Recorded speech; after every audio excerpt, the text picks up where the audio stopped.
Another one of my favorite actors to work with was Richard Pacheco. And as I've told you about my other favorite actors to work with, this was mainly because he was such a good actor. He took his roles seriously. He worked to memorize his lines. He never held up the cast and crew because he didn't have his act together. And of course, the action scenes were fun with him as well. I didn't get to work with him very much because, again, I only made a handful of movies. I left the business in 1990. Now, some of you might see some videos out there that were released after 1990, but these are compilation films. They're just the same old scenes from another movie that they put together in a compilation. And I get no extra pay for that. And of course, there's no royalties in that business. So they have the rights to do this a lot, and they do. So if there's some confusion out there, that's why. But the feature films that I actually shot brand new footage for, that I stopped in 1991.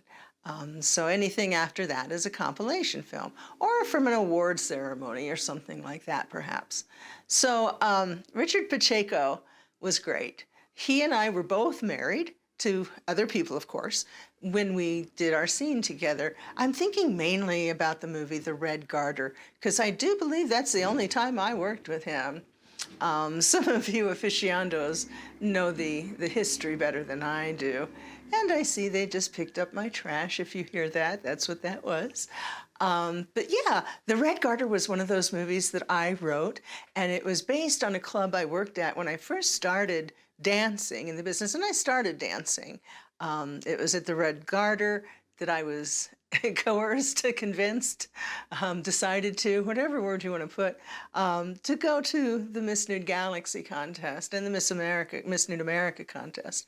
The owner was taking a bunch of people up there, and he told anybody that would win, place, or show, you know, first, second, or third, would get a raise automatically. So they were taking a bunch of people up there, a bunch of my coworkers and a bunch of my friends. So I decided, why not? Sure, you know, sounds like fun.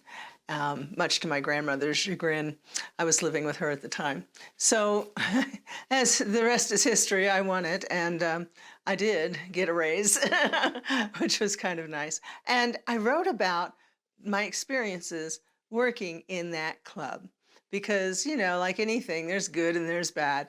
But of course, I changed some things. I made my character the owner of the club. So yeah, that was different. But yeah, it was fun. I enjoyed doing that. I worked a lot in gentlemen's clubs, dancing on the road, all over the world, actually, to promote my movies and to make my money, basically, because I got to tell you, making adult movies really does not pay that much. But dancing on the road certainly did. I mean, that was very good. And I made sure to pay all of my taxes, so everything was above board. I even paid taxes on tips and Polaroid sales and stuff like that, you know, because I knew someday I would be on Social Security, and whatever I paid into taxes would be directly correlate to how much money I made in my retirement on Social Security. So I'm really glad that I did that. But dancing on the road was very, very lucrative. I mean, there was one week where I came home with $20,000 for 1 week's worth of work. Now, I could not have made $20,000 in 1 week just being the dancer down the street, you know.